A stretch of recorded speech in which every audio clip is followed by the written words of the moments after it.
Members of the Tarrytown Sleepy Hollow Chamber of Commerce gathered on a March morning for an awards breakfast. 5 organizations, foundations, and people were given special awards for their contributions to the community by the Chamber of Commerce. We spoke to some of those award winners. The mission is really very, very simple. We grant the wishes of children with life-threatening medical conditions to enrich the human experience with hope, strength, and joy. And it was started almost 30 years ago when a young boy in Phoenix, Arizona wanted to be an Arizona State Trooper for a day. And some people found out about that and put together a whole day where he had a uniform, he was actually sworn in, rode in a police cruiser, flew in a helicopter. And unfortunately, Chris Gracious did not survive, but the group of people saw some magic happen during that day and realized there may be other children out there that could benefit from such an experience. And that's how Make-A-Wish started. Now, 30 years later, there are 65 chapters in the United States, 34 international chapters. And since that first wish, almost 250,000 wishes have been granted. So it is really the largest wish-granting organization in the world. And people know what Make-A-Wish stands for. So I think it's the mission itself that people are attracted to support and become a part of. And you get to meet the best people. The Wish families and the Wish kids are truly unique, and it's a privilege to work with them. Rey Insurance has been an institution in the Sleepy Hollow, Tarrytown area for a good while, hasn't it? You've been really established here as We've been in Sleepy Hollow now for 32 years. My father started the business in '78, even though he's been in insurance since 1965. Your father was a political figure as well. He was the mayor back in 1990 to 92. In fact, he was the mayor when GM announced their departure from Sleepy Hollow. So it was a very turbulent time. Regeneron has really become a blossoming corporation in the area. Yes. Tell me a little bit about, what you're doing and your expansion.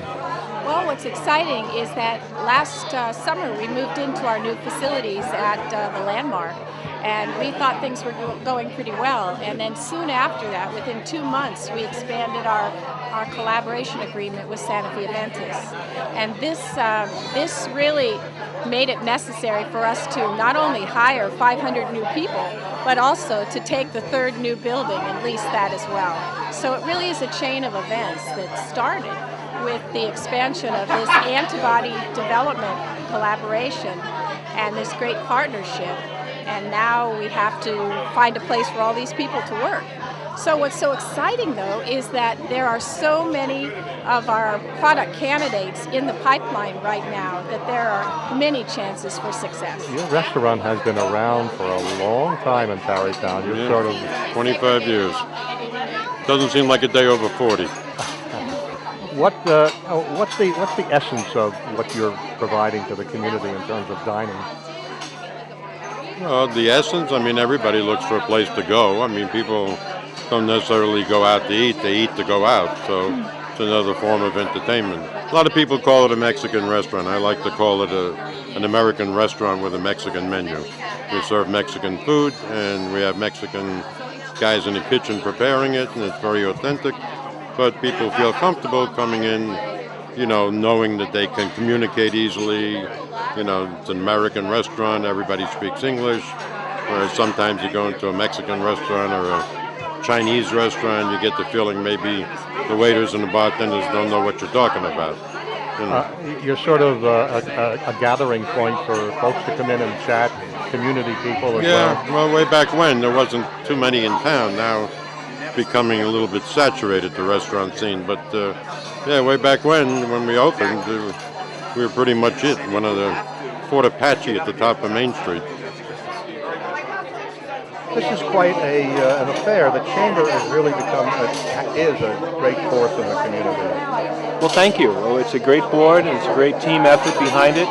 And even in a recession, people are looking to network, and we're providing that opportunity for the businesses and promoting the businesses and the tourism and the hotel. It's just a great thing. The nonprofits that we have, each year we recognize another one. And Regeneron, it's such a tremendous business to be contributing to the community.